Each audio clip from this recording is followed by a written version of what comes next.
السلام عليكم ورحمة الله وبركاته. أعوذ بالله من الشيطان الرجيم.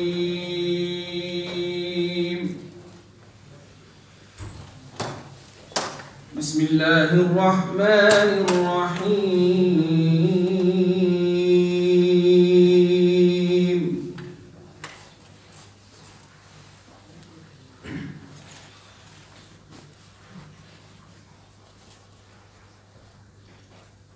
إن في خلق السماوات والأرض واختلاف الليل والنهار لآيات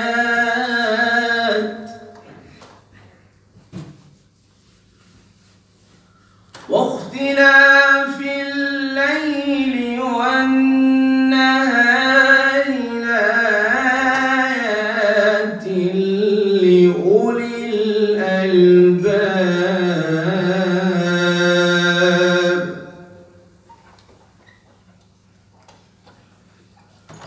الذين يذكرون الله قياما وقعودا وعلى جنوبهم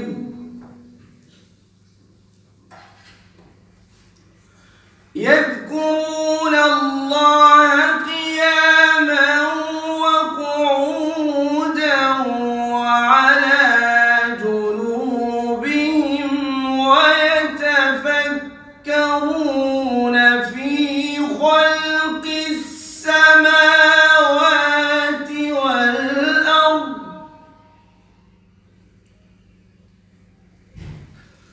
ربنا ما خلقت هذا باطلا سبحانك فقنا عذاب النار.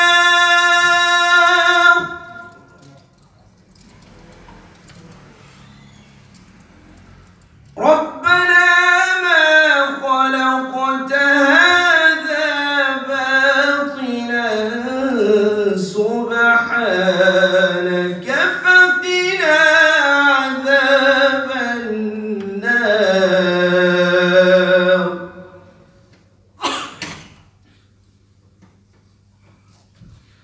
ربنا إنك من تدخل النار فقد أخزيته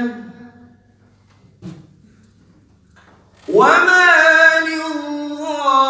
للظالمين من أنصار. ربنا إننا سمعنا مناديا ينادي للإيمان أن آمنوا بربكم فآمنا.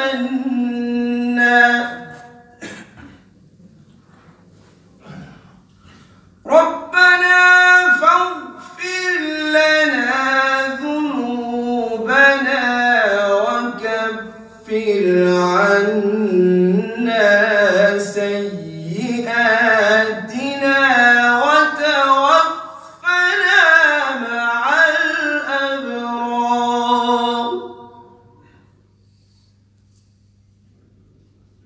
ربنا وآتنا ما وعدتنا على رسلك ولا تخزنا يوم القيامة إنك لا تخلف الميعاد. صدق الله العظيم.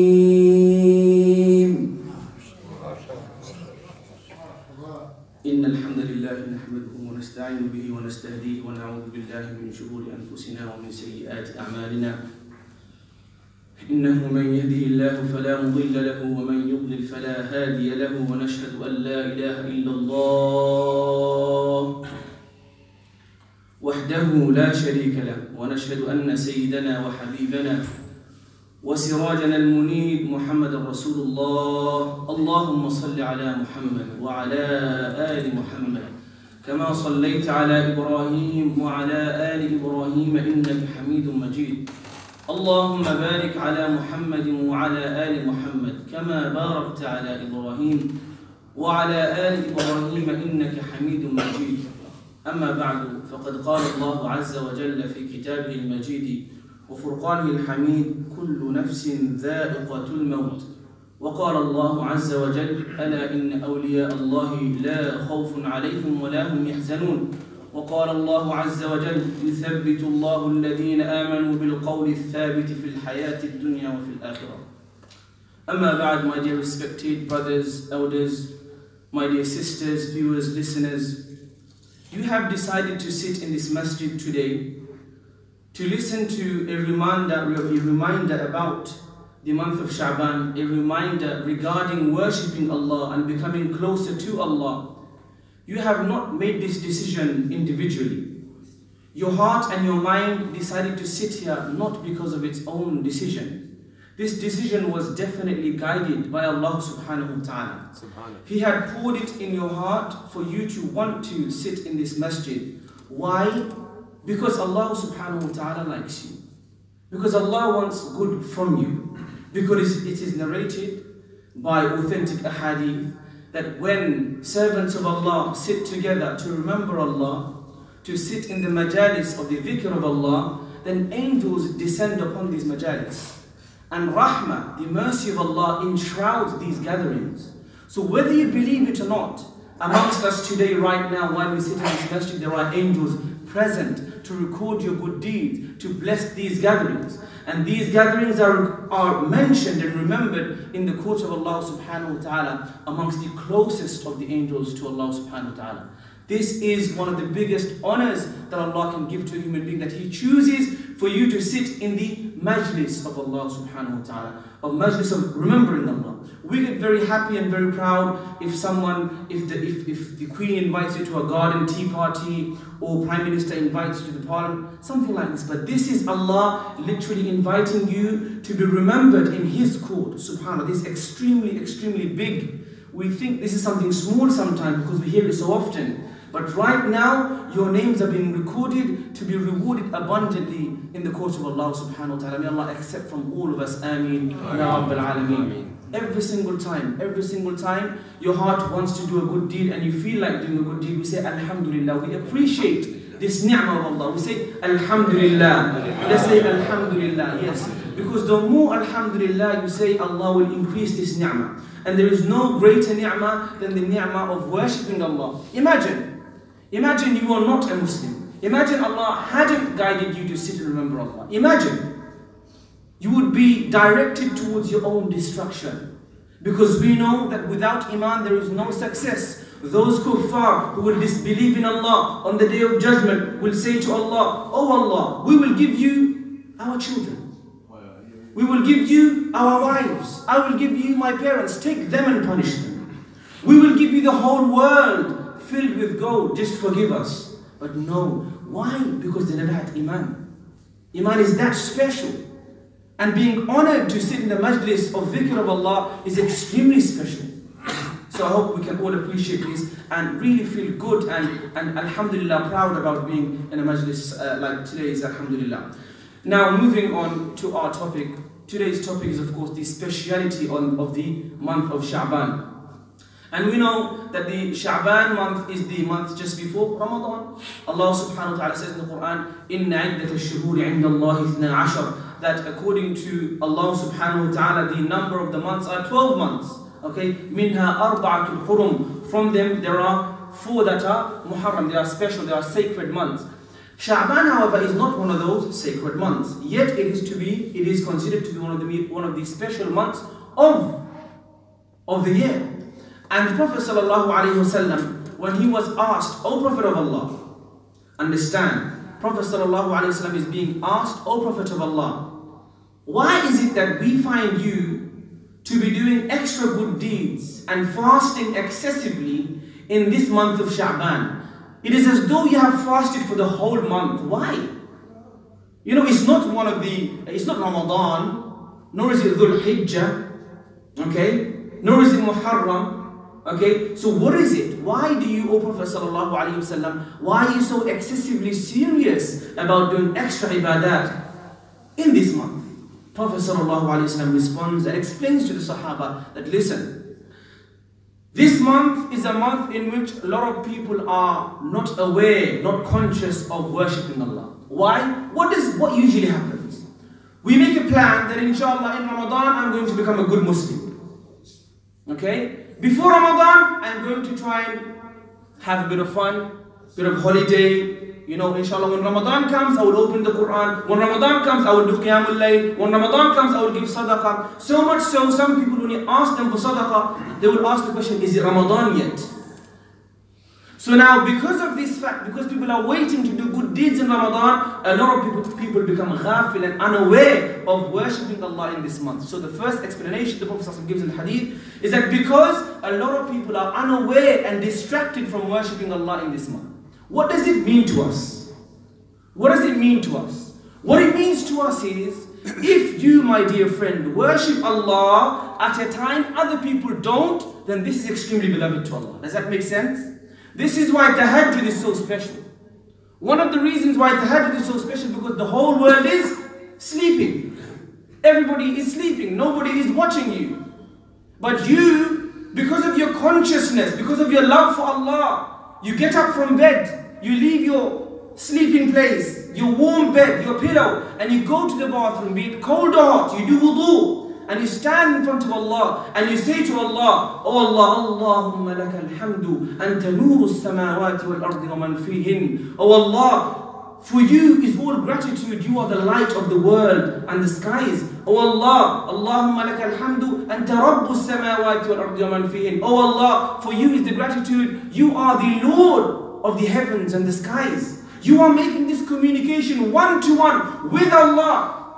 And this time is extremely special. Why? Because people are unaware and people are not worshipping Allah at this time. And so therefore, worshipping Allah when people are unaware is extremely special to Allah subhanahu wa ta'ala. And that's why Sha'baan is special according to the Prophet sallallahu alayhi wa sallam.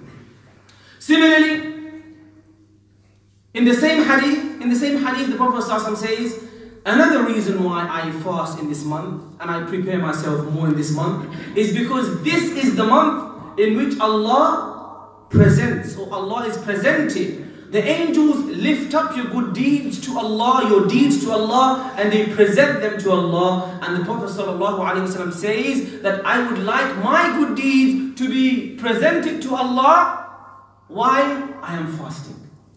While I am fasting. Why while you're fasting, O Prophet Sallallahu Alaihi Wasallam? Why not while you're in sujood? Why do you want your good deeds to be presented to Allah while you're fasting and not necessarily, why didn't you say, I would want my good deeds to be presented while I'm in sujood or in ruku' or while I'm reciting the Quran? Because we know that the reward of fasting is so huge. The reward of fasting is so extremely high. That Allah says in the hadith Al-Qudsi that as-sawmu li, fasting, when my servant fasts for me, it's only for me. And because he has done something specifically for me, I will not allow the angels to give I will not make others give the good deeds, the rewards to that person. Rather, I will give wa ana ajzi bihi, and I will give the thawab to my servant for doing that good deed for me. So fasting is extremely special. Fasting, according to another hadith, one fast makes the Jahannam 70 years away from you. Subhanallah. You keep one fast, you struggle, you're thirsty, you're hungry. But so what? You have distanced yourself from Jahannam by 70 years. This is extremely special. And so because of this reason, because of these reasons, because of this speciality of fasting, Prophet ﷺ says that I would like my good deed to be raised to Allah while I am fasting, because Allah loves it when a servant fasts for Him. Why? Why is Sawm and fasting so special to Allah? Because Sawm and fasting is one of those few ibadat that no one can know. You cannot show off with fasting. Can you show off with fasting? You cannot. Unless you're going around and telling everybody, I'm fasting today, I'm fasting today, I'm fasting today. But generally, you're not eating, you're not drinking. There's something private. Again, now because this ibadah is something people are unaware of, something especially for Allah, Allah loves this ibadah. The khushu' and the tawadu and your khalis intention, your pure intention only for Allah is more embodied in fasting. And so therefore fasting is very special to Allah subhanahu wa ta'ala. Fasting is special to the Prophet sallallahu alaihi wasallam. Fasting is special to us as believers. Fasting is a key to get yourself redeemed from Jahannam. And that's why while you have fasted in the days of Ramadan, in the night you stand in front of your Lord. While everybody, the whole world is sleeping, in Qiyam al-Layl, in Taraweeh. And you say to Allah, oh Allah, Allahumma innaka afu, oh Allah, you love to forgive. After doing this great, magnificent good deed, then you feel as though Allah, inshallah, will listen to my dua. Innaka afuun kareem. You are generous. Tuhibbul afu, you love to forgive. Fa'fu anni, so forgive me. My dear friends, my dear brothers, we need to understand that the whole journey of life is with a purpose, with a direction. We are not unintelligent animals. We are human beings. We are Muslims. We have been blessed with guidance, human guidance by the Prophet ﷺ, wahy guidance through the Quran and through the Ahadith. And so our life has a direction. And the direction is towards Allah. You came from Allah and you return to Allah. Did you come from Allah? Did you come from Allah? Will you go back to Allah? Yes. What will go with you? When you go to Allah, what will go with you? Your clothes? My Al-Azhari hat? This coat? No way. Not even your Quran. Not even your tasbih. Not even your musalla. No. None of these special things that you hold so dear. Nothing, nobody will accompany you in your grave. This is very serious. The only friend you will have in your grave, the moment you leave this world, the moment you see the angel of death, the moment you see him, there is no companion for you except for what your own hands have done. Your life is with direction, is a purpose to your life. And so therefore for you to have a good relationship with Allah is extremely important. Look my friends, Allah says in the Quran, that we think, I'm a Muslim, alhamdulillah, I'm a Muslim, I'm going to go to Jannah. We think this. We think this, alhamdulillah, we'll go to Jannah. And the kuffar, non-believers, they're not so blessed as me. But I'm going to go to Jannah because I'm a believer. My dear friend, who made you so sure that you will die as a Muslim? You might be a Muslim today. You might come to the masjid 5 times a day. Yes, that's fine. You might know La ilaha illallah, Muhammad Rasulullah, there is no God except Allah, Muhammad Sallallahu the Messenger of Allah. You know it. Ashhadu an la ilaha illallah, you know kalima shahada, Iman mujmal, you know all of these. You can even explain it. But my dear friend, who told you you will die as a Muslim? Did you know that dying as a Muslim is a gift from Allah? Did you know this? That for you to die as a Muslim at that time when you see the most scariest of angels coming to take your spirit out of your body, dragging it out of your skin, out of your blood.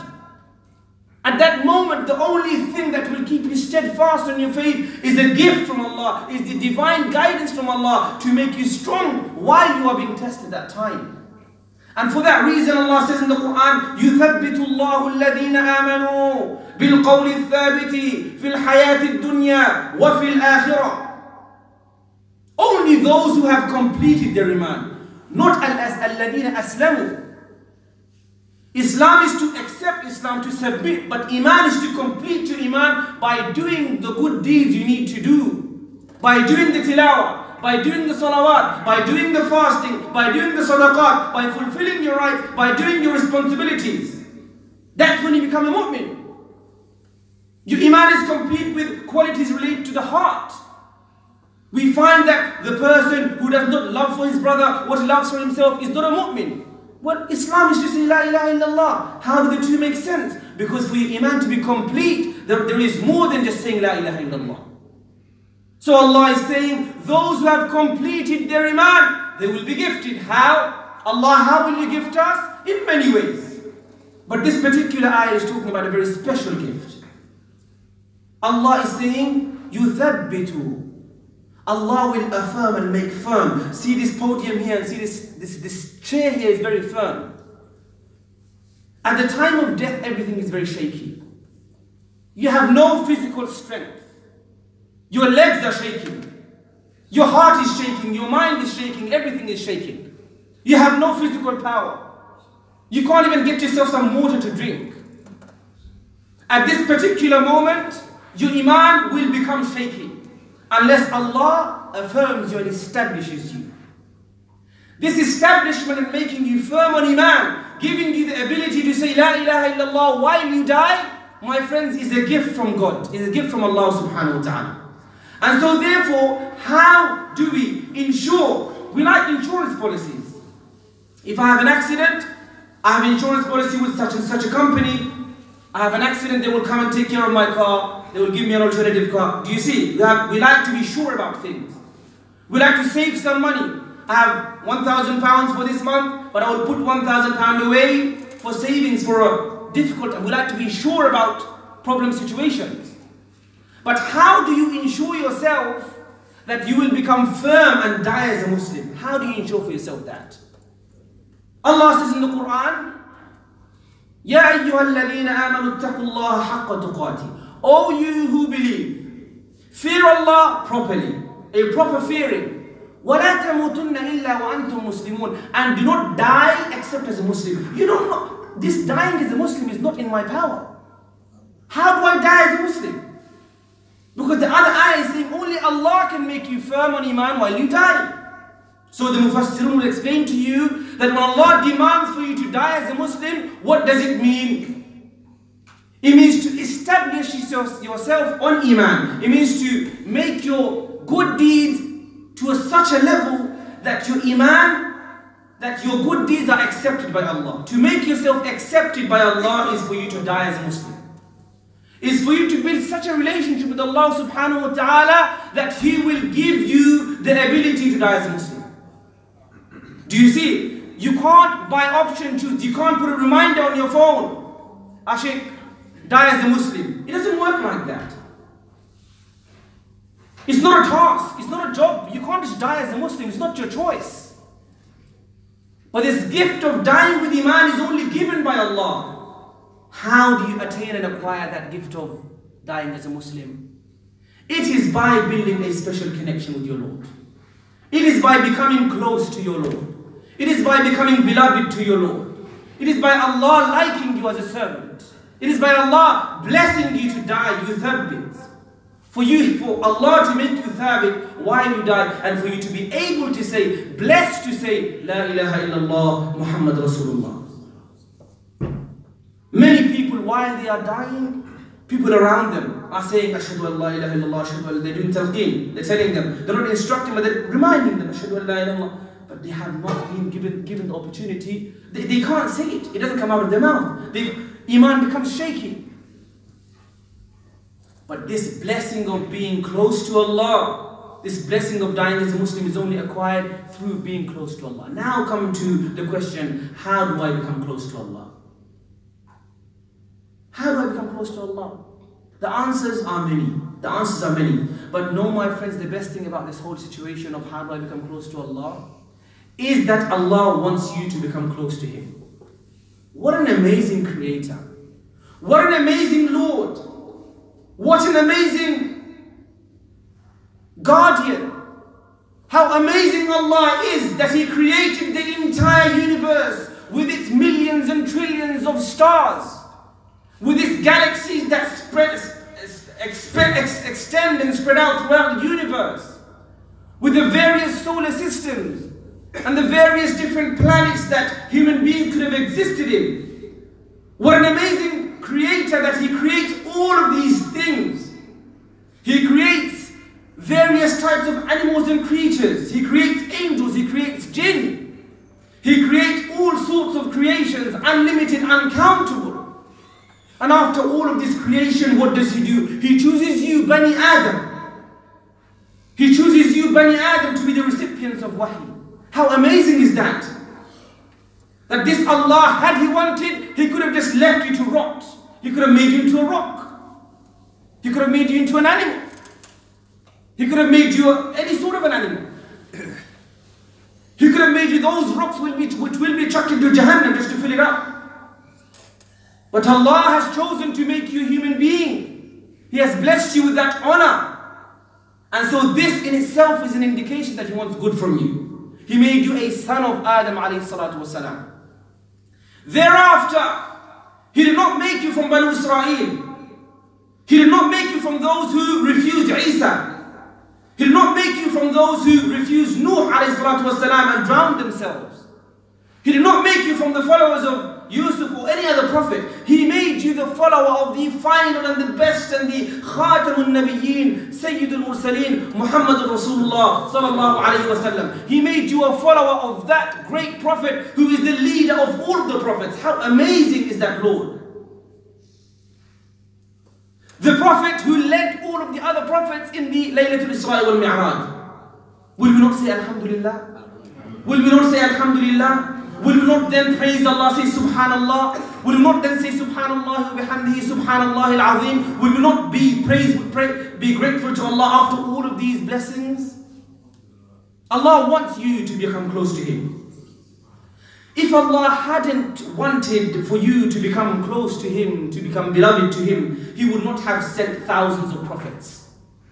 He would not have made the message of Islam reach you. But Allah has made the message of Islam reach you. So Allah wants good from you. Allah wants you to go to Jannah. Allah speaks to you directly, individually, personally, and says to you, "Oh Muhammad, oh Ahmad, oh Hamid, oh Mahmud, come to Islam. Come to me." Allah says in Surah Zumar, "Qul ya ibadiy alladhina asrafu." O Prophet sallallahu alayhi wasallam, say, "Ya ibadi," or say, "Oh my servants who have destroyed themselves with sins. You have completely lost your path. You haven't prayed in many, many years." Example. You have become deep into their sins. What does Allah say for those people? What do we say to a person? What do we as human beings say to a person who has completely destroyed, become a druggie, become an alcoholic? What do we say to that person? We say, "This person has no hope. Go away, you're not welcome. You don't have any hope." But Allah is not like me and you. Laysa kamithlihi shay. Allah is above. Allah is beyond. Allah is most merciful. Allah is more merciful to you than your own parents. Even a mother would get sick and tired of her child who's an alcoholic and say, "Leave my house." Would it happen or not? It would happen. A father would say, "Leave my home, you're an alcoholic, you're a drug, you have lost your way. Leave, get out of my face, I don't like to see your face." But Allah, He speaks to these people, and what does He say to them? لا تقنطوا من رحمة الله. Do not lose hope in the mercy of Allah subhanahu wa ta'ala. What an amazing creator. How amazing is Allah, how merciful He is. What an amazing Allah that He gives you time and again offers. Every single night without miss. Every single night without miss. At the time before Fajr, the time of Tahajjud, Allah is asking every single one of His servants, هَلْ مِن سَائِلٍ. Is there anybody that wants anything so I can give it to you? Allahu Akbar. You just have to ask at the right times in a proper way, and Allah is willing to give. هَلْ مِن مُسْتَغْفِرٍ فَأَغْفِرَ لَهُ. Allah is asking every single night, is there anybody that wants forgiveness so I can forgive him? Regardless of what you have done, Allah is willing to forgive every single big or small sin. Allah is willing to forgive shirk. And shirk is the biggest of all of the sins. As long as you do proper tawbah and leave it like the Sahaba did, Allah is willing to forgive you completely. What an amazing Allah subhanahu wa ta'ala's mercy enshrouds you every single moment. So my dear friends, before Fadilatul Shaykh Abdur Rahman is obviously present now, he'll be giving the lecture next week. My reminder, small one. Become close to Allah. Just win Allah's love, that's it. That's all you need in life, my friend. That's the only channel you need. That's the only wasta and wasila you need. That is the only help you need. That is the only guide you need. Become Allah's friend. Make Allah like you. Win the love of Allah. Do things which will make Allah love you. Because wallahi, if you can attain Allah's love, you have nothing to worry about. Not in this dunya or in the akhirah. Allah says in the Quran, أَلَا إِنَّ أَوْلِيَاءَ اللَّهِ لَا خَوْفٌ عَلَيْهِمْ. Behold, no, draw attention. There is no fear for those who are friends of Allah. وَلَا هُمْ يَحْزَنُونَ. And they will never become sad. لَهُمُ الْبُشْرَى الَّذِينَ آمَنُوا وَكَانُوا يَتَّقُونَ. لَهُمُ الْبُشْرَى. For them is good news in this dunya and in the akhirah. Wallahi, if you can become close to Allah, attain the love of Allah, you have not a single worry in this dunya or akhirah. Example, and this is what we finish with. A king says to all of his children that today whatever you can touch in my kingdom is yours. A king says to all of his children, whatever you can touch in my kingdom today is yours. Some of the sons are touching the weaponry, other daughters are touching the gold, others are touching the silver, others are touching all of these different things. They're running to whatever they like, the horses, the cars, whatever it is. But then one of the children just goes next to the king and just sits there. Very close to dad. Just sits there. So the king asks, what's up with you? All of your brothers and sisters are busy getting what they want. Why are you sitting next to me for? The child answers saying that because father, if I have you, I have the whole kingdom. وَلَهُ الْمَثَلُ الْأَعْلَى. Allah's example is much greater. If you have Allah on your side, you have nothing to worry about in this dunya or akhirah. May Allah subhanahu wa ta'ala give us the ability to acquire the love of Allah subhanahu wa ta'ala. وآخر دعوانا الحمد لله رب العالمين. السلام عليكم ورحمة الله وبركاته. أحسنت.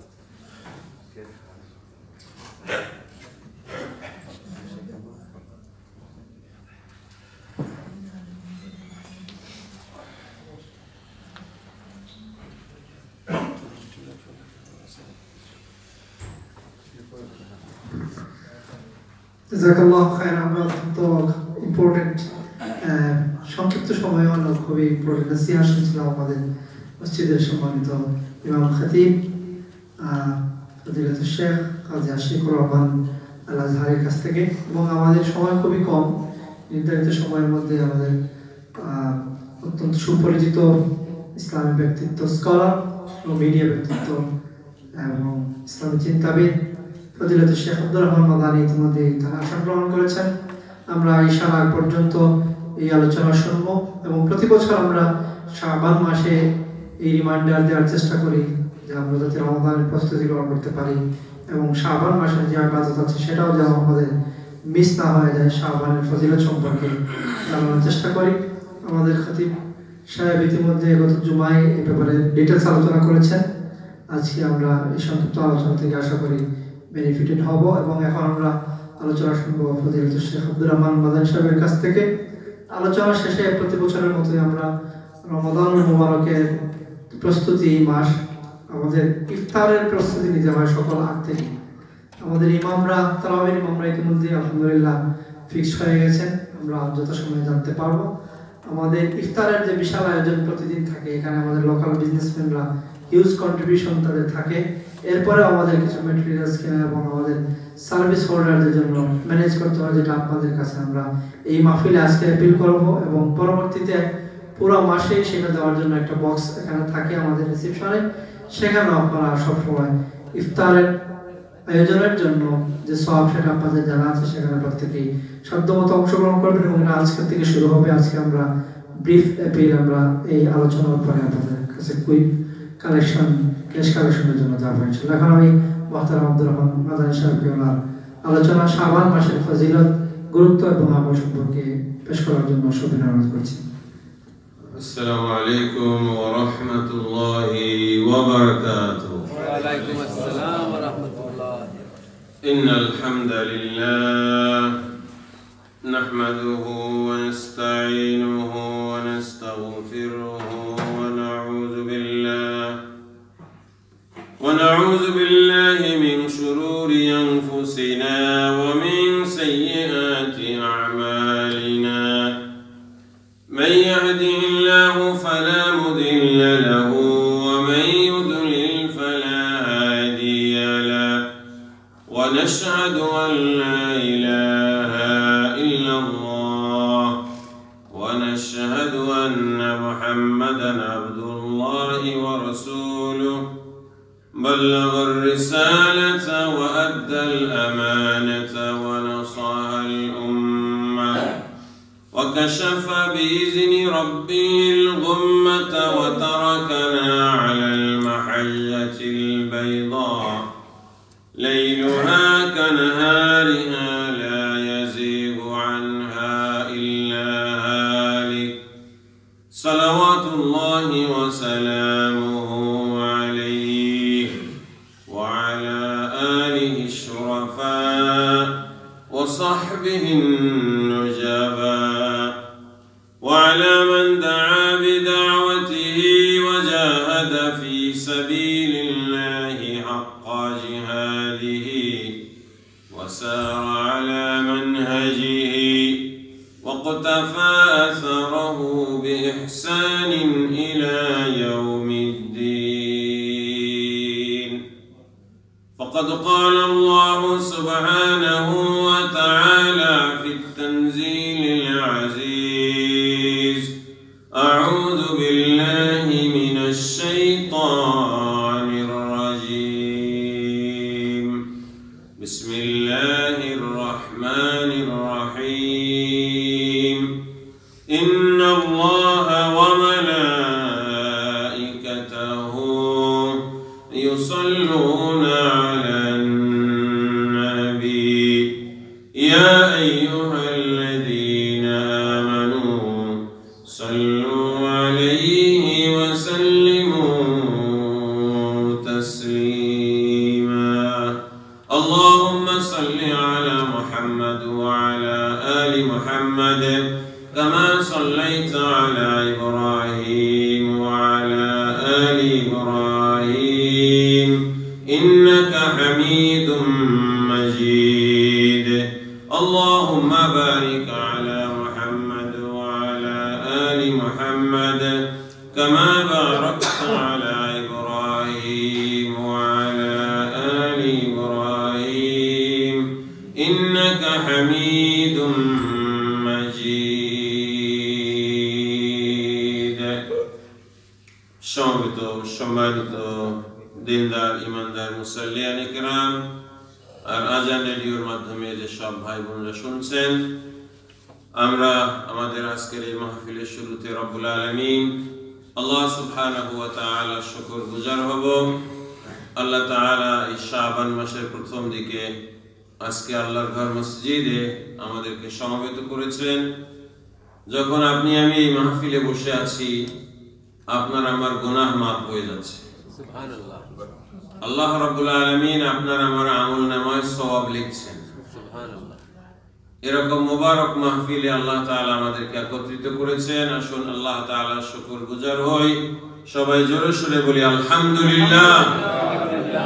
রব্বানা লাকাল হামদ হামদান কাসীরান তাইয়িবান মুবারাকান ফীহি।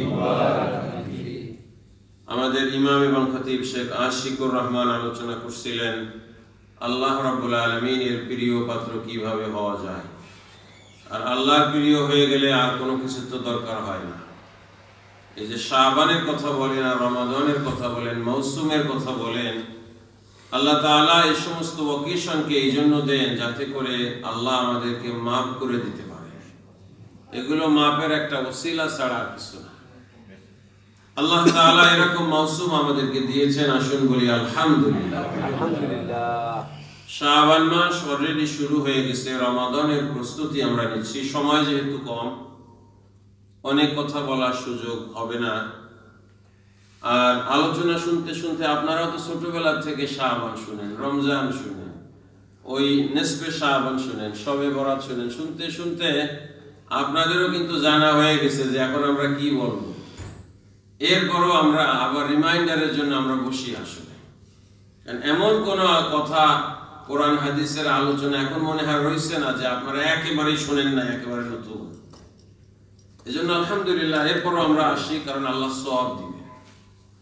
এবং যতদিন বেঁচে আছি আলোচনা আমরা শুনবো, আমল করব, এবং ঈমানের সঙ্গে আমাদের মরণ হবে ইনশাআল্লাহ। শাবান মাস যখনই শুরু হয়ে যায় তখনই রাসূলুল্লাহ সাল্লাল্লাহু আলাইহি ওয়াসাল্লামের জীবন ছিল আল্লাহর রাসূল রমজানের মতো প্রায় দৈনিক রোজা রাখা শুরু করতেন। বুখারী এবং মুসলিমে আলোচনা এসেছে, মা আয়েশা সিদ্দিকা রাদিয়াল্লাহু তাআলা আনহা বর্ণনা করেন, আল্লাহর নবী মাঝে মধ্যে এত রোজা রেখেছেন আমরা কনফিউজড হয়ে যেতাম, did the month of Ramadan start or not? Ramzan মাস শুরু হয়ে গেল কিনা। এরপরে মা আয়েশা সিদ্দিকা রাদিয়াল্লাহু তাআলা আনহা তিনিও রোজা রাখতেন। আর যদি কোনো বছর মা আয়েশার আগের বছর রমাদান মাসে কম্পালসারি ভাঙ্গা রোজা থেকে গেছে, তাহলে সেগুলোকে তিনি রমাদান মাস শুরু হওয়ার আগে কাজা করে নিতেন। এজন্য আমার যে সমস্ত মা বোনরা আজান রেডিওর মাধ্যমে আপনারা শুনছেন, আপনাদের কাছে অনুরোধ হলো, যদি আপনাদের কারো গত রমজানের রোজা এখনো কাজা থাকে, শরীর ভালো আছে, তাহলে আপনি গত রমাদানের কাজা রোজাকে এই রমাদান শুরু হয়ে যাওয়ার আগে আদায় করে নেওয়ার জন্য চেষ্টা করেন। মা আয়েশা সিদ্দিকা রাদিয়াল্লাহু তাআলা আনহার হাদিসের উপরে আমল করা হবে। রাসূলুল্লাহ সাল্লাল্লাহু আলাইহি ওয়াসাল্লাম এই সম্পর্কে অনেকগুলো হাদিস বলেছেন। তার মধ্যে আল্লাহ নবী কন্টিনিউয়াসলি অধিকাংশ দিন শাবানের রোজা রেখেছেন, আর উম্মতকে বলেছেন আমরা যেন শাবানের প্রথম 15 দিনে বেশি বেশি করে রোজা রাখি, দ্বিতীয় 15 দিনে যেন রোজা রাখাকে আমরা বাদ দেই।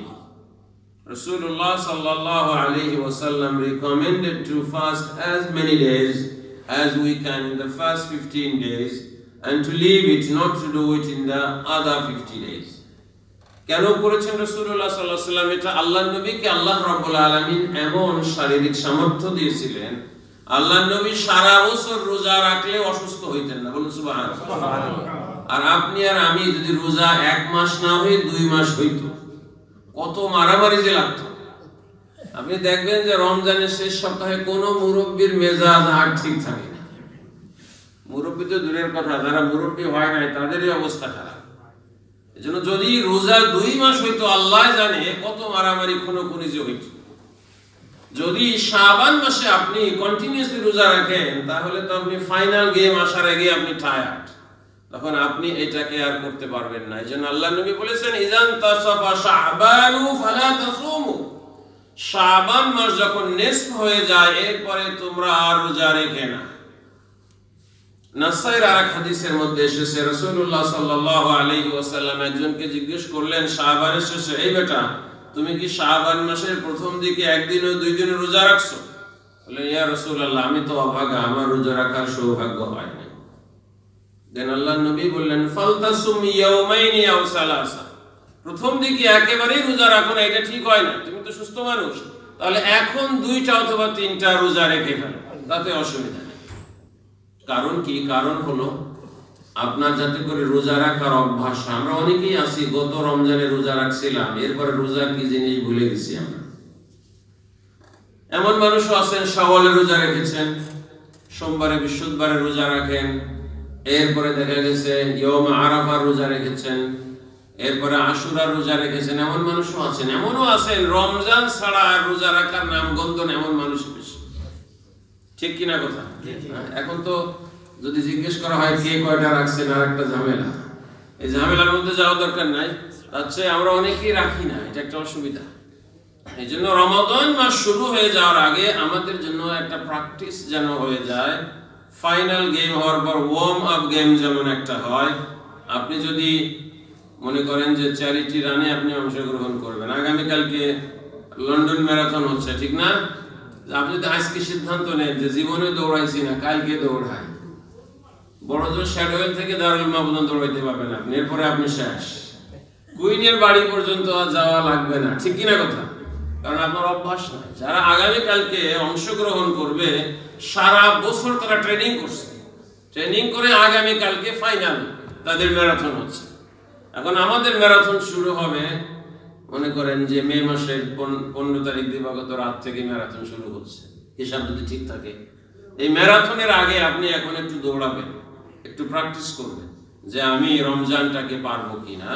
এই জন্য রাসূলুল্লাহ সাল্লাল্লাহু আলাইহি ওয়াসাল্লাম বলেছেন, শাবান মাসের প্রথম 15 দিনে একেবারে রোজা না রাখলে এরপরে গিয়েও তুমি 2-3টা রোজা রাখো, যেন একটা প্র্যাকটিস হয়ে যায়।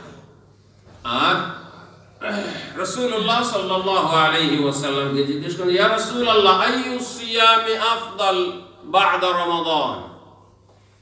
হে আল্লাহর নবী, রমাদান মাসের রোজা তো ফরজ, নফল রোজার মধ্যে কোন রোজাটা উত্তম? রাসূলুল্লাহ সাল্লাল্লাহু আলাইহি ওয়াসাল্লাম বলেছেন, সাওমু শা'বান তা'যীমান লিরমাদান।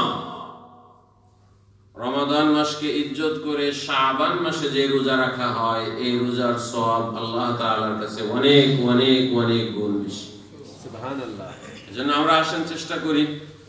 আমরা এখনো পর্যন্ত অনেকে, আজকে তো কয়দিন হয়ে গেল, ধরেন কমপক্ষে 5 দিন তো হয়েছে, 5 দিনের মধ্যে একদিনও যদি রোজা রাখা না হয় আর 10 দিন মাত্র আছে। অনেকে মনে করে হুজুর সবে বরাত আসতেছে, রাত্রে সারাদিন মসজিদে থেকে সেহরি খেয়ে যাবো, মসজিদে যদি খাওয়ায়, আর মসজিদে না খাওয়াইলে ঘরে গিয়ে সেহরি খেয়ে রোজা রাখবো, এক রাতের ইবাদত, একদিনের রোজা শেষ। এরকম টার্গেট করলে এটা আপনি ভুল করবেন। এটা হাদিস অনুযায়ী এটা সহি হয় না, উচিত হয় না। মাত্র এক রাতকে টার্গেট করা আর এক দিনকে টার্গেট করা। শাবান মাসের ইবনে তাইমিয়া রাহমাতুল্লাহি আলাইহি ক্লিয়ার কাট বলেছেন, ওয়া হাযিহি খিলাফুস সুন্নাহ, এটা হলো সুন্নতের খেলাফ। এজন্য আমরা সুন্নতের খেলাফ কাজ না করি। 15 তারিখে রোজা রাখবেন, আপনি রাখেন, কিন্তু এর সাথে 13-14 অ্যাড করার জন্য ট্রাই করেন। 13-14 পারেন না, তো 15-এর সঙ্গে 16 অ্যাড করে দেন। একটা ডিফারেন্ট করেনি, একেবারে হুবহু এক রাত একদিন এই আমলের মধ্যে থাকলে খুব কম হয়ে যাবে, এরকম যেন আমরা না করি। আল্লাহ তাআলা যেন তৌফিক দেন, আমরা বলি আমিন আমিন। দ্বিতীয় রিমাইন্ডার হলো, আল্লাহ নবী তিরমিজি শরীফের হাদিসের মধ্যে বলেছেন, আহসু হিলাল শা'বান লিরমাদান। রমাদান মাসকে সঠিকভাবে পাওয়ার জন্য, হিসাব কিতাব যেন ঠিক থাকে, তার জন্য তোমরা শা'বান মাসের চাঁদকে গণনা করো। শুধুমাত্র তো শা'বান মাস না, আমাদের উপরে ফরজ হলো, দায়িত্ব হলো প্রত্যেক আরবি মাসের চাঁদকে যেন আমরা গণনা করি। আমরা রজবকেও করব, শাবানকেও করব, শাওয়ালকেও করব, রমাদানকেও করব, যুলকাদা, যুলহিজ্জা, প্রত্যেকটা মাসের গণনা করাটা আমাদের জন্য ফরজ, উম্মতের জন্য এটা ফরজ। এই কাজ আমাদেরকে করতে হবে। আল্লাহ নবী স্পেসিফিকলি বলেছেন শাবান মাসের গোনাটা আরো জরুরি। শাবান মাসের প্রথমে ভুল হয়ে গেলে রমজানে গিয়েও ভুল হয়ে যাবে। রমজানে ভুল হয়ে গেলে ঈদ হবে 3 জামাত, এক জামাতে আর হবে না। একই মসজিদের মুসল্লি, কেউ আজকে রোজা, কেউ আজকে ঈদ।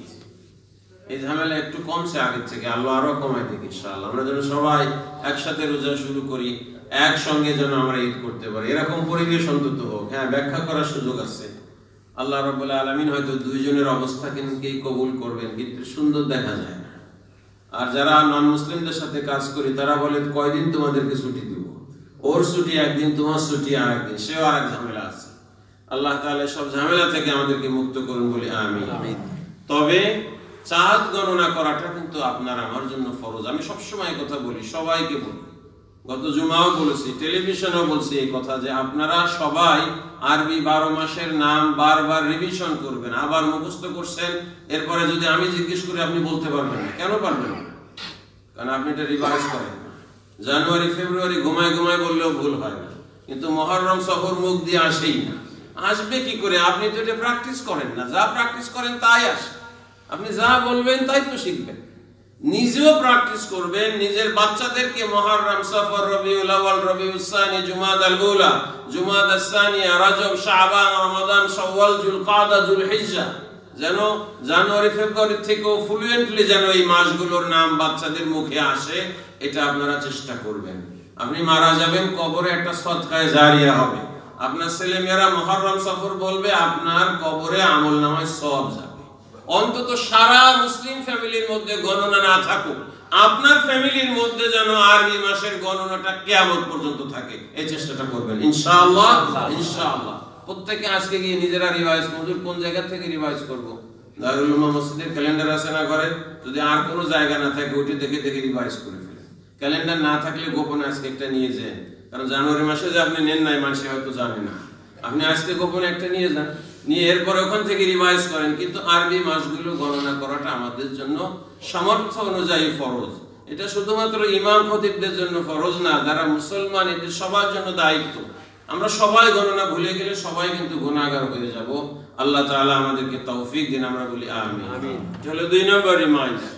3 নম্বর রিমাইন্ডার হলো রাসূলুল্লাহ সাল্লাল্লাহু আলাইহি ওয়াসাল্লাম বেশি বেশি করে রোজা রেখেছেন। কারণ হলো এই মাসে আপনার আমার আমলনামা আল্লাহ রাব্বুল আলামিনের কাছে পেশ করা হচ্ছে। আমলনামা আপনার প্রতিদিন পেশ করা হয় আল্লাহর কাছে, প্রতি রাতে পেশ করা হয়, সপ্তাহে 2 বার পেশ করা হয়, এরপরে আবার বাৎসরিক আবার পেশ করা হয়।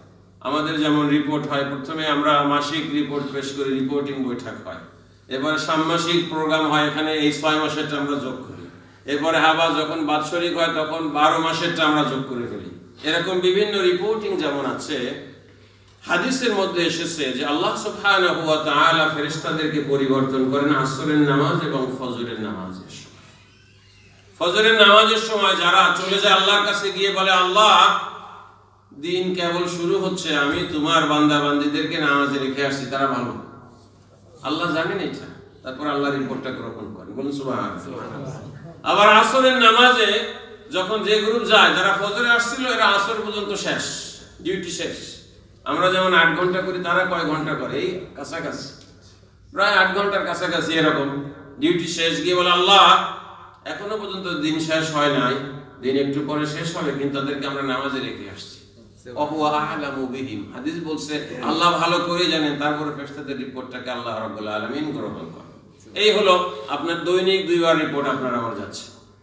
সাপ্তাহিক রিপোর্ট কোন কোন হাদিস অনুযায়ী শুধুমাত্র বৃহস্পতিবারে যায়, কোন কোন হাদিস অনুযায়ী সোমবারে একবার যায়, আবার বৃহস্পতিবারে একবার যায়, 2 বার যায়।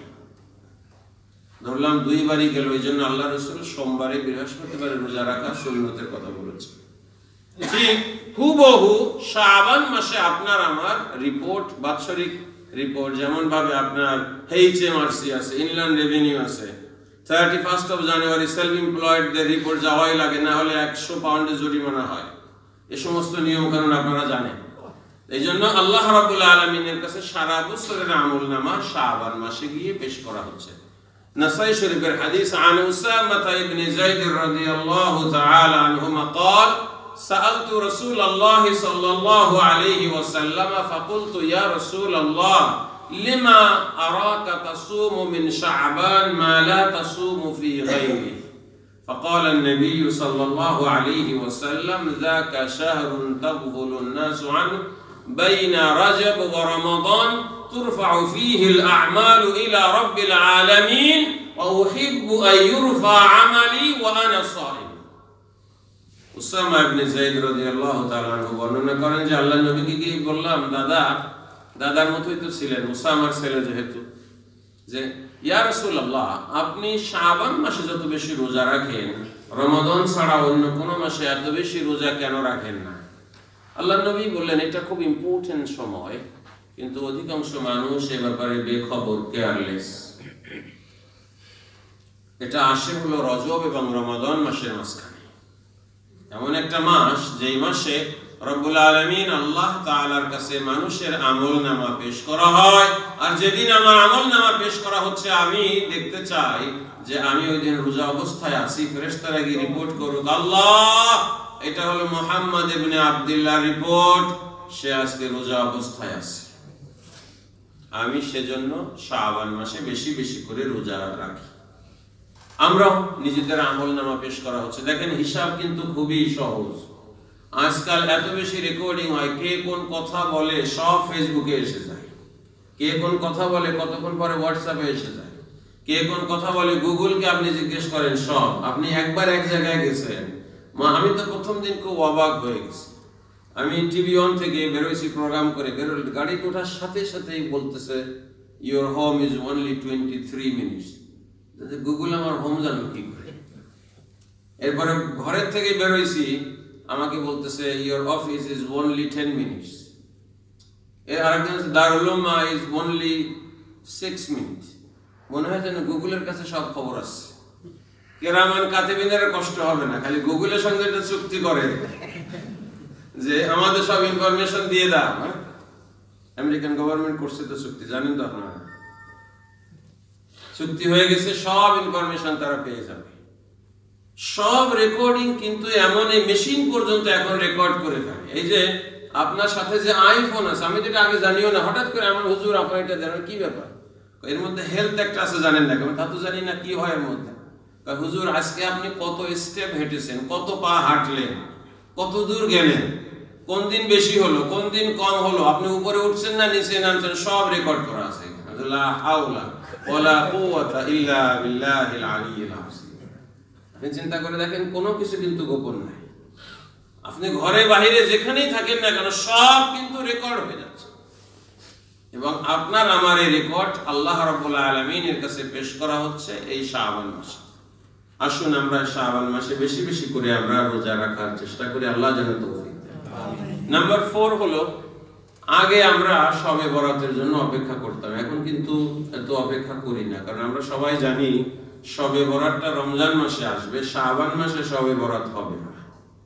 কারণ শবে বরাতের অর্থ যদি ভাগ্য রজনী হয়, তাহলে আপনার আমার ভাগ্য আল্লাহ রাব্বুল আলামিন ঠিক করবেন লাইলাতুল কদর। কারণ ভাগ্যের আরবি তো হলো কদর, ঠিক না? আর যে রাত্রিতে ভাগ্য হয় এটা হলো লাইলাতুল কদর। ওয়াল কদরি খাইরিহি ওয়া শাররিহি মিনাল্লাহি তাআলা ওয়াল বা'সি বা'দাল মাউত। আমরা বলছি যে কদর, ভাগ্য, ভালো এবং মন্দ আল্লাহ রাব্বুল আলামিনের পক্ষ থেকে। তাহলে আমরা এটাও বোঝা দরকার যে শাবান মাসের 15 রাত্রির ফজিলত ঠিকই আছে, আপনি ইবাদত করলে সওয়াব পাবেন। কিন্তু এই রাত্রে আপনার সারা বছরের ভাগ্য ঠিক হবে না। ভাগ্যটা ঠিক হবে আর কয়দিন পরেই, রমজান মাসের লাইলাতুল কদরে শেষ 10 দিনের বেজল রাত্রের এক রাত্রিতে ওই দিন আপনার ফয়সালা হবে ভাগ্যের। আর কয়েকটা দিন আপনি অপেক্ষা করবেন।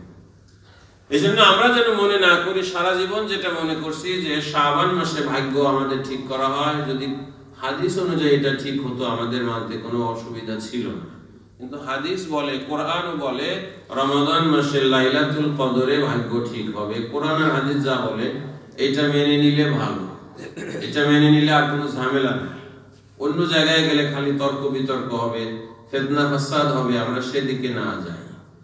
তো নিসফে শাবানে আমরা কি করব? নিসফে শাবানে আল্লাহ সুবহানাহু ওয়া তাআলার কাছে আমরা মাপ চাবো, যেহেতু রাসূলুল্লাহ সাল্লাল্লাহু আলাইহি ওয়াসাল্লামের হাদিস, যেগুলো হাদিস একথা আল্লাহর নবী বলেছেন যে ইযা কানা লাইলাতান নিসফি মিন শাবান ইয়াত্তালি'ু আল্লাহু সুবহানাহু ওয়া তাআলা ইলা খালকিহি ফায়াগফিরু লিজামি'i খালকিহি ইল্লা লিমুশরিক আও মুশাহিদ।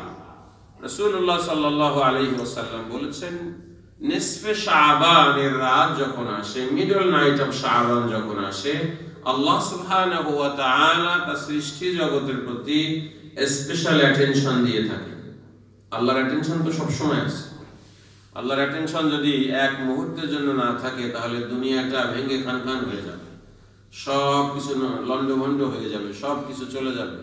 আল্লাহ যদি এই জন্য লা তাখুযুহু সিনাতু ওয়ালা নাওম, আল্লাহ ঘুমানো তো দূরের কথা। আপনি দেখেন ছোটবেলায় যখন আমরা নাইট ক্রসে ঢাকায় আসতাম, এই ভয়ে ঘুম হইতো না যে আমার ব্যাগটা মনে হয় ঘুমাইলে নিয়ে যাবে, এই ভয়ে আমরা অনেকে ঘুমাইতে পারতাম। এখনো পর্যন্ত দেখেন যারা আমরা প্লেনে যাই, প্লেনে তো আপনার কেউ নিয়ে চুরি করবে না, কিন্তু ওই অভ্যাসটা অনেকের আছে, ঘুমায় না, হঠাৎ করে ঘুম থেকে উঠেই ওয়ালেটে হাত দেয় যে আমার ওয়ালেটটা ঠিক আছে। কারণ এটা একটা পুরানো অভ্যাস।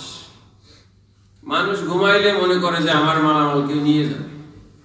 এজন্য আল্লাহ রাব্বুল আলামিন ঘুমানো তো দূরের কথা, আল্লাহর জিমানিও আসে না, বলুন সুবহানাল্লাহ। কারণ আল্লাহ যদি ঘুমায় যান, দুনিয়াটা চালাবে কে? আল্লাহ সুবহানাহু ওয়া তাআলা তার অ্যাটেনশন সৃষ্টি জগতের প্রতি সব সময় আছে। কিন্তু রহমতের নজর আল্লাহ রাব্বুল আলামিন স্পেশাল অ্যাটেনশন দেন নিসফে শাবানের রাত্রিতে, এবং সবাইকে আল্লাহ রাব্বুল আলামিন ক্ষমা করে দেন। বলুন সুবহানাল্লাহ। কিন্তু মুশরিককে আল্লাহ রাব্বুল আলামিন ক্ষমা করেন না। যাদের অন্তরের মধ্যে হিংসা বিদ্বেষ আছে তাদেরকে আল্লাহ রাব্বুল আলামিন ক্ষমা করেন না। যে সমস্ত সন্তানেরা মা বাবাকে কষ্ট দেয় তাদেরকে ক্ষমা করা হয় না। এছাড়া আল্লাহ রাব্বুল আলামিন সবাইকে ক্ষমা করে দেন। এটা গ্রহণযোগ্য হাদিস, মুসনাদে আহমদের হাদিস, তাবরানির হাদিস, বাইহাকির হাদিস এবং উলামায়ে কেরাম গ্রহণ করেছেন। এই জন্য আমরা এই রাত্রিতে নামাজ কালাম করি, ইবাদত বন্দেগী করি ব্যক্তিগতভাবে। কিন্তু আগে যেমন ভাবে হালুয়া রুটি তৈরি করতাম, এটাকে আমরা বাত্তির চান বলতাম, ঘরে ঘরে আপনার বিছানা রেডি করা, বালিশের নিচে পয়সাও আছে মিয়া সাহেবের জন্য, এই যে রসম রেওয়াজ চালু হয়েছিল, এটা মিয়া সাহেবদের জন্য ভালো ছিল, একটা ইনকামের সিজন। কিন্তু এখন যেহেতু হাদিস এটাকে সাপোর্ট করে না, এই জন্য হালুয়া রুটি বানানোর দরকার নাই, অনুষ্ঠান করার দরকার নাই, কিন্তু ঘরে বাহিরে মসজিদে বাড়িতে আমরা যেন ইবাদত বন্দেগী করি এবং এটা যেন বুঝি যেন রমাদান মাসটা এসে যাচ্ছে। আর আপনারা অনেকেই জানেন, আগে বহুবার আমরা বলেছি, আল্লাহ নবীর জামানায় এরকম নিসফে শাবানের রাত্রিতে সেলিব্রেশন করা হতো না, সাহাবীদের জামানাতেও করা হতো না। সিরিয়াতে তাবেঈনদের জামানায় এসে সর্বপ্রথম সেলিব্রেশনটা শুরু হয়। এর আগে শবে বরাতের নামে এরকম কোন সেলিব্রেশন নিসফে শাবানের রাত্রিতে হইতো না, তাবেঈনদের জামানায় শুরু হয়েছে। শুরু হওয়ার পরে আমাদের জামানা পর্যন্ত আসছে। যেহেতু আল্লাহর নবীর জামানায় ছিল না, সাহাবীদের জামানায় ছিল না যে সবাই একত্রিত ওই রাত্রিতে গোসল করা লাগবে, গিয়ে কবর জিয়ারত করা লাগবে, সারা রাত মসজিদে ইমাম সহ থাকা লাগবে, এরপরে সেহরি খাওয়ার ব্যবস্থা করা লাগবে, এই যে রসম রেওয়াজ চালু হয়েছে, এটা থেকে আমরা বের হয়ে আসা দরকার। তবে এই রাত্রিতে ইবাদত বন্দেগী করা যায় ব্যক্তিগতভাবে আল্লাহর কাছে মাপ চাওয়া দরকার, যেহেতু আল্লাহ রাব্বুল আলামিন মানুষকে ক্ষমা করে দিবেন। এইটাই হলো মুতাদিল কথা, ব্যালেন্স কথা, কোরআন এবং হাদিস অনুযায়ী যেটা আপনার ভালো কথা, এটা হলো সেটা। এছাড়া দেখবেন কিছু কিছু হাদিস বর্ণনা উলামায়ে কেরাম করেন যেগুলো গ্রহণযোগ্য হাদিস না, যেগুলো গ্রহণযোগ্য এগুলোর উপরে তো এখন আমল করতে পারলাম না, তা ওগুলোর দিকে আমরা কখন যাব? এখনো তো সময় পাই না।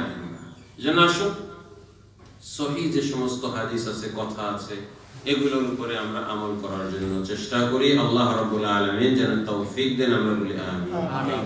5 নম্বরে, রমাদানের জন্য আমরা এখন রেডি হওয়া দরকার। প্রত্যেক জিনিসের জন্য যদি আমরা প্ল্যান না করি তাহলে আমরা ফেল করব, সেই প্ল্যান করব। যেমন বলা হয় থাকে, if you don't plan anything then you plan to fail। আপনি যদি কোনো জিনিসকে বাস্তবায়ন করার জন্য পরিকল্পনা গ্রহণ না করেন, কোনো প্ল্যানিং না থাকে আপনার আমার, তাহলে আমি কিন্তু সাকসেসফুল হতে পারবো না। রমাদানের প্রস্তুতির সময় এসে গেছে। আমি প্রতি বছরই আপনাদেরকে 3টা প্রিপারেশনের কথা বলি। একটা হলো পার্সোনাল প্রিপারেশন, সেকেন্ড হলো ফ্যামিলি প্রিপারেশন, এরপরে হলো কালেকটিভ অর কমিউনিটি প্রিপারেশন। সব থেকে ইম্পর্টেন্ট জিনিস হলো যেন আমরা ব্যক্তিগতভাবে রেডি হয়ে যাই, ফ্যামিলিটাকে যেন আমরা রেডি করার জন্য চেষ্টা করি। আমরা ব্যক্তিগতভাবে কিভাবে আমরা রেডি হব?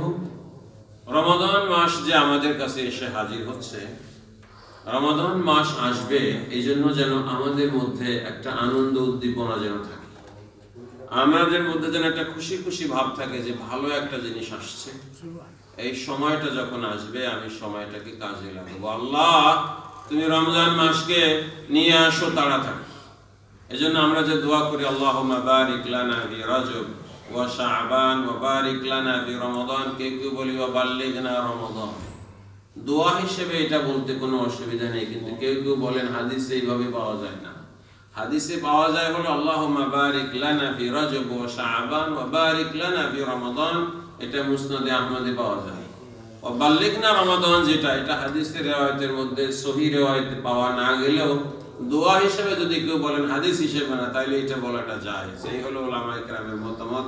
এত ঝামেলা বাদ দিয়ে যদি আপনারা কেউ দোয়া করতে চান যে আল্লাহ রজব আর শাবান মাসের বরকত দাও, রমাদান পর্যন্ত হায়াত দাও, রমাদানের বরকত আমাদের নসিব করো, এই দোয়া করতে কোনো অসুবিধা নেই, এটা জায়েজ দোয়া। এজন্যই রজব থেকে এই প্রিপারেশনটা শুরু হয় এবং আমরা আল্লাহ রাব্বুল আলামিনের কাছে দোয়া করে থাকি। তাহলে ব্যক্তিগতভাবে আমরা এরকম ভাবে রেডি হওয়া দরকার যে রমাদান মাসটা আসবে, আমি এর জন্য খুশি। রমাদান মাস আসবে, কিছু কিছু মানুষ খুব অখুশি, যারা মনে করে রেগুলার সিগারেট খাওয়া লাগবে তারা খুব অখুশি হয়ে যায়, কারণ রোজা আসলে তো সিগারেট খাওয়া যাবে না। তারা হজ করতে যায়, আমি তো বুঝি নাই প্রথমে, কিছু লোকজন দেখছি যদি বাস মাত্র 5 মিনিটের জন্য থামে এদের মেজাজ খারাপ হয়ে যায়, কিন্তু এদেরকে যদি কোনো মতে আপনি বাসের দরজা খুলে বাইরে যেতে দেন এরা খুশি। এবং তারা আমাকে খুব অ্যাভয়েড করে দেখলাম। পরে একজনে আমাকে সিক্রেট বলে, হুজুর বিষয় হলো কি all of them are smokers. পরে একজন আমাকে, হুজুর ইহরাম অবস্থায় সিগারেট খাওয়া জায়েজ না না জায়েজ, আপনি বলেন তো আমি কি জবাব দিব? এরপরে সেটা, হুজুর সিগারেট তো খাওয়া না, তো খালি একটু আপনার স্মোক ভিতরে যায়, তা রোজা তো ভাঙার কথা না, ঠিক না?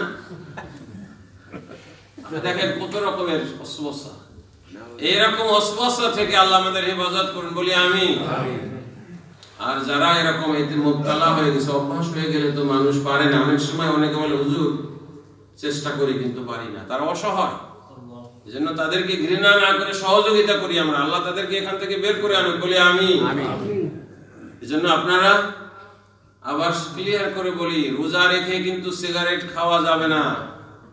সিগারেট এমনিই খাওয়া যাবে না, রোজা রেখে আপনি কিভাবে খাবেন? আবার এমনি তো সিগারেট খাওয়া উচিত না। আবার কেউ মনে করেন না, হুজুর যখন কইছে মনে হয় একটা দুইটা খাইলে অসুবিধা নাই, এরকম মনে করবেন না। সিগারেট খাওয়া যাবে না রোজা রেখে কিন্তু, আর ইহরাম অবস্থাতেও খাওয়া উচিত না। এবার যদি কেউ খান তাহলে তো আপনি গুনাহগার হলেন, ভালো কাজ করতে গিয়ে একটা খারাপ কাজ করলেন, এটা আপনার জন্য উচিত হইল না।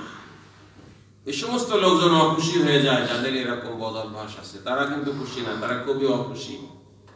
এরপরে অনেক মানুষ আছে যারা দেখেন, লন্ডনে এরকম কম আছে, লন্ডনের বাহিরে অনেক মহিলারা টেলিফোন করে কান্নাকাটি করে বলে, হুজুর ছেলেমেয়েরা সেহরির সময় আমাদের সাথে ঠিকই খাওয়া দাওয়া করে, আবার ইউনিভার্সিটিতে গিয়েও তারা খায়। মুসলমান ছেলেরা, বাঙালি ছেলেমেয়েরা ইউনিভার্সিটিতে যায়, মা বকাবকি করে, সেহরির সময়ও খায়, আবার লাঞ্চের টাইমে গিয়েও খায়, এবং তাদেরকে সহযোগিতা করার জন্য কোনো মানুষ নাই, কারণ সেখানে ইসলামিক পরিবেশ নাই। এটা বড় একটা বিপদ। এরকম বিপদ থেকে আল্লাহ তাআলা যেন আমাদেরকে হেফাজত করেন। আমিন। এই তো ওয়েলসের এক বাবা মারা গেছে, ছেলে জানে না কবর কি জিনিস, জানাজা কি জিনিস। টিভি অনেক ফোন করে জিজ্ঞেস করছে যে বাবা মারা গেছে, তাকে পোড়ায় ফেলা যাবে কিনা। বাঙালি ছেলে, আল্লাহ আমাদের হেফাজত করুন, বলো আমিন। তাহলে আমরা ব্যক্তিগতভাবে যেন রমাদান মাস আসছে, আমি নিজে ঠিক হয়ে গেলে দুনিয়া ঠিক, আমরা যেন খুশি হই, আমরা যেন অপেক্ষা করি যে আল্লাহ ভালো সময় আসছে, তুমি আমাকে এই সময় পর্যন্ত হায়াত দাও, আমি যেন এর সম্পূর্ণ সুযোগটা গ্রহণ করতে পারি। 2 নম্বরে হলো কোরআন তেলাওয়াতের অভ্যাসটা ছাড়ি না যেন আমরা, এখনই শুরু করে দেই। যারা স্লো রিডার এখনই খতম শুরু করেন, রমজানে গিয়ে খতম শেষ করবেন, আল্লাহকে বলবেন আল্লাহ শুরু করছিলাম আগে যাতে খতমটা হয় রমজানে। ইন্নামাল আমালু বিল খাওয়াতিম, সব ভালো তার শেষ ভালো যার। রোজার মাসে খতম করছি, রোজার হিসাবে সওয়াব দিও, শাবানের হিসাবটা তুমি আল্লাহ ধরো না। আল্লাহর জন্য এটা সহজ, ঠিক কিনা? ইন্নামাল আমালু বিন্নিয়াত, এখন থেকেই পড়া শুরু করেন, আজকে থেকে শুরু করেন। অনেকেই আমরা আছি গত রমজানের পরে আর কোনো সময় কোরআন শরীফ পড়া হয় না, ঠিক কিনা কথা? ঠিক। অনেক ভালো মানুষ আছেন রেগুলার পড়েন, তারপর রেগুলার হয় না, দৈনিক পড়ি আমরা একেবারে উইদাউট মিসিং। আমার মানুষের সংখ্যা কম, আল্লাহ আমার মানুষের সংখ্যা বাড়ায় দিন, আমরা বলি আমিন। তাহলে যারা আস্তে আস্তে পড়ি, এখন থেকে পড়াটাকে আমরা যেন শুরু করি। যদি আপনি মোবাইল ফোনে পড়েন, ওই এক জায়গা থেকেই পড়েন, ভালো হবে। যদি আপনি কোরআন দেখে পড়েন, একটা কোরআন দেখে পড়তে পারলে ভালো হবে, যাতে করে আপনি কনফিউজ হবেন, এটার পৃষ্ঠা একখানে, আরেকটার পৃষ্ঠা আরেকখানে, এরকম যেন না হয়। 3 নম্বরে আপনি দেখেন, এই আগামী রমজানে কমপক্ষে একটা সূরার বাংলা অর্থ শেখার জন্য আপনি চেষ্টা করবেন। সারা জীবনে যদি বছরে একটা একটা করে সূরা শিখতেন, তাও 60-70 বছরে 60-70টা সূরা শেখা হয়ে যেত। শেখা হয় না, আর কিছুই বুঝি না। এজন্য কমপক্ষে এই নিয়ত করেন যে আল্লাহ এই রমজানে একটা সূরার অর্থ আমার নিজের ভাষায় শিখবো, বাংলা হোক আর ইংরেজি হোক, যাই হোক, only 1 Surah learn its meaning in this coming Ramadan. Only one. যে কোনো একটা সূরার অর্থটা আপনি শেখেন, আগামী রমজানে আরেকটা শিখবেন। প্ল্যান করলে কিন্তু হয়, যেন প্ল্যানটা ভেরি ইম্পর্টেন্ট। বেটার হলে এটা আপনি লিখে রাখেন, না লিখে রাখলে কিন্তু হবে না। সাথে সাথে আপনি নিজে যখন রেডি হচ্ছেন, ফ্যামিলিটাকেও রেডি করে ফেলেন। ফ্যামিলির একটা মিটিং ডাকেন রমজানের আগে, ডেকে বাচ্চাদেরকে একটা খাতার মধ্যে, নোটবুকের মধ্যে প্রত্যেকের নামে নামে প্রত্যেকের টার্গেট একটা প্ল্যান করে লিখে ফেলেন। আপনি নিজেও একটা টার্গেট নিয়ে, বাচ্চারা যেন রোজা রাখে, একসঙ্গে যেন ইফতার করে, তারা যেন কোরআন খতম করে, কোরআনের কিছু অর্থ শেখে। বড় বাচ্চা যারা ইউনিভার্সিটিতে যায়, কাজ কাম করে, তাদের টার্গেট থাকবে তারা যেন একসঙ্গে এসে ঘরে ইফতার করে অন্তত কয়েকদিন। ওরা পছন্দ করে কোনো এক জায়গায় গিয়ে রেস্টুরেন্টে ইফতার করবে, মাগরিবের নামাজও পড়বে না, এটা তারা পছন্দ করে। ফ্রেন্ডদের সঙ্গে 1-2 দিন করুক, কিন্তু বলবেন বাবা গিয়ে করো, কিন্তু নামাজটা করো, তারা বিটে এসে করুক, কিন্তু ঘরে অন্তত কয়েকদিন ইফতার করা লাগবে। সেই প্ল্যানটা বাচ্চাদেরকে দিবেন যারা বড় হয়ে গেছে। আপনি নিজেও করবেন। অনেকে আমরা যারা ইমামরা আছি, ইমামদের তো খালি দাওয়াতের পর অলরেডি বুক শুরু হয়ে গেছে। এমনও লোকজন আছে যে আমার ডায়েরি তারা 6 মাস আগে বুক করছে ইফতার মাহফিলের জন্য। এমনও আছে। যেন আমার ওয়াইফ কি করে, প্রতি রমজানের প্রথম দিন এবং শেষ দিন আমার ডায়েরি উনি বলেন যে 61C গ্রেড ক্লোজে আপনার দাওয়াত, পহেলা রোজা এবং শেষ রোজা। এই 2 দিন যেন কাউকে দেওয়া না হয়। আপনারা নিজেরাও সম্ভব হইলে ফ্যামিলির জন্য এরকম কয়েকদিন বুক করে ফেলবেন, আর ওই দিন অন্য কোথাও দাওয়াত নেবেন না, কারণ এটা আপনার হক। আপনার ছেলে মেয়ে, আপনার স্ত্রী পৃথিবীর মধ্যে আপনার সবচেয়ে আপন। নিজেরা একদিন বসে আল্লাহর কাছে প্রাণ খুলে চোখের পানি ছেড়ে দিয়ে, অন্তরে যত ব্যথা আছে আর যত কথা আছে আল্লাহর কাছে ইফতারের আগে বলেন। ছেলে মেয়ে কথা শুনে না, দেখবেন তারা কথা শুনবে। আপনি স্ত্রীর কথা শুনে না, আপনি ভালো হয়ে যাবেন। স্ত্রী আপনার কথা শুনে না, সেও ভালো হবে ইনশাআল্লাহ, যদি একসঙ্গে বসে এটা করা যায়। এজন্য ফ্যামিলিকে নিয়ে বসে একটা মিটিং করে এরকম একটা ব্যবস্থা করাটা রমাদানের জন্য খুব জরুরি। ছেলে মেয়েদের যার যা দুর্বলতা আছে বলবেন এইটা রমজানে করা যাবে না। যারা কার্টুন দেখে বলবেন যে রমজানে কার্টুন দেখা যাবে না, দেখলে মাত্র হাফ অ্যান আওয়ার। যে সমস্ত ছেলে মেয়েরা বেশি বেশি বাইরে থাকে, এদের টার্গেট হলো বেশি বাইরে থাকা যাবে না, থাকলে মাত্র 1 ঘন্টা। এভাবে দেখ, যার যেটা উইকনেস আছে। আপনি বেশি টেলিফোনে কথা বলেন সারাদিন, টেলিফোনে বেশি কথা রমজানে বলা যাবে না, বললে মাত্র আধা ঘন্টা। আপনি বেশি ফেসবুকে যান, রমজানে বেশি ফেসবুকে যাওয়া যাবে না, গেলেও মাত্র 15 মিনিট। আপনি বেশি বেশি হোয়াটসঅ্যাপ খালি চেক করেন। আগে তো আমরা ঘুমাইতাম আল্লাহর নামে, উঠতাম আল্লাহর নামে, এখন ফেসবুকের নামে ঘুমাই, ফেসবুকের নামে উঠি।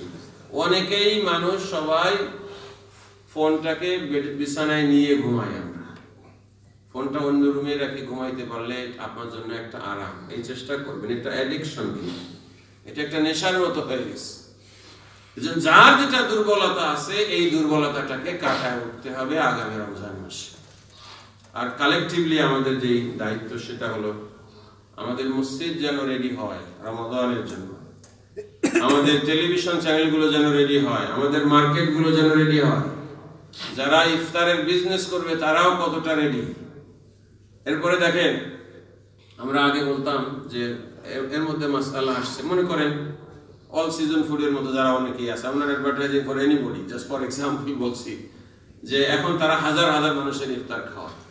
এখন মহিলারা নাকি তরকারির লবণ দেখার জন্য একটু জিব্বার উপরে দিতে পারবে, শেফরা পারবে কিনা।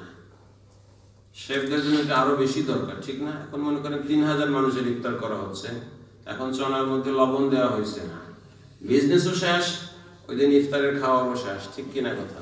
আর রোজা রাখলে পরে যারা শেফ আছে এদের তো মনেও থাকবে না এত কিছু। এই জন্য মহিলাদের চেয়ে তারা মোর ইম্পর্টেন্ট এখন, কারণ বড় রান্না কোনোদিন মহিলারা রান্না করে না, পুরুষরাই করে সবসময়। কিন্তু মহিলারা ছোটখাটো রান্না বান্নার জন্য ভালো, বড় রান্নার জন্য পুরুষরাই ভালো, এটা তাদের জন্য জায়েজ। এরকম তারা রেডি হতে হবে। এবং বিশেষ করে সমাজের মধ্যে ইয়াংরা যারা এরকম আছে, আমি আপনাদেরকে বলে, ইউনিভার্সিটিতে গিয়ে তারা রোজা ভেঙে ফেলে, রোজার গুরুত্বটা জানে না। এমন একটা পরিবেশ তৈরি করা আমাদের মসজিদে মসজিদে ইয়াংদের জন্য, যাতে করে তারা ইসলাম সম্পর্কে জানতে পারে, রোজা রাখলে কি ফায়দা, শারীরিক কি ফায়দা, ফরগেট অ্যাবাউট দ্য আল্লাহ সওয়াব দিবে, কিন্তু রোজা রাখলে আমার কি ফায়দা হবে সেটা যেন আমরা সবাই যেন চেষ্টা করি।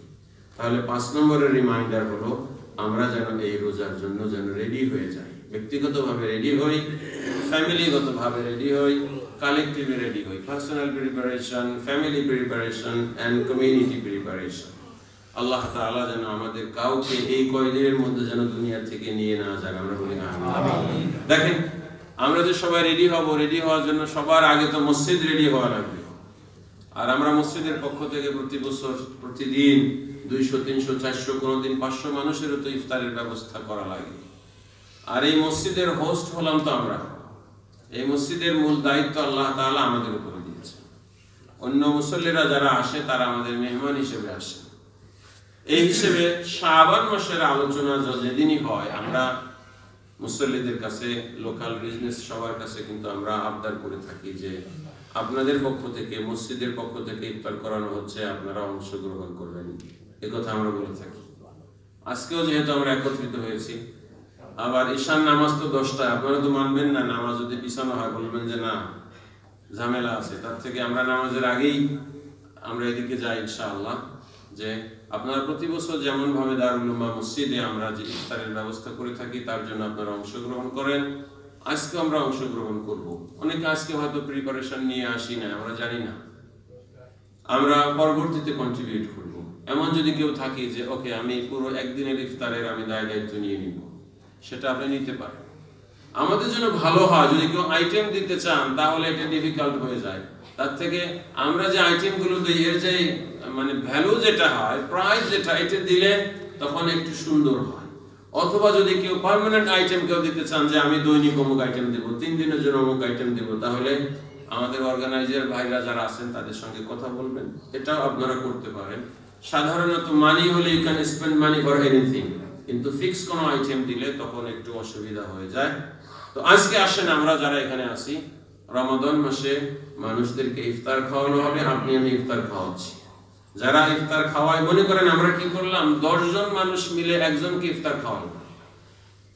ওই 10 জন মানুষের প্রত্যেকেই কিন্তু ওই একজন রোজাদার রোজা রেখে যে সওয়াব পেয়েছে, 10 জনের every single individual of the 10 people are getting the similar reward। সুবহানাল্লাহ। আর ওই ব্যক্তির সওয়াব আল্লাহ রাব্বুল আলামিন একটুও কমাইতেছেন না। এই নিয়ত করে আমরা দেই, আপনি সামান্য কিছু দিয়ে হলে আমরা শরীক হই। আমি আমার ভলান্টিয়ারদেরকে বলবো যে আপনারা রেডি হন ইনশাআল্লাহ। আর আমরা প্রত্যেকে, আজান হয়ে যাবে, আজানের আগে আমাদের পকেটে আমরা প্রত্যেকে একটু হাত দিই ইনশাআল্লাহ। এখন আমাদের প্রত্যেকের কাছে আপনারা যাবেন, আমার কাছেও আসবেন আপনারা ইনশাআল্লাহ। আমাদের যার যতটুকু তৌফিক আছে আমরা তৌফিক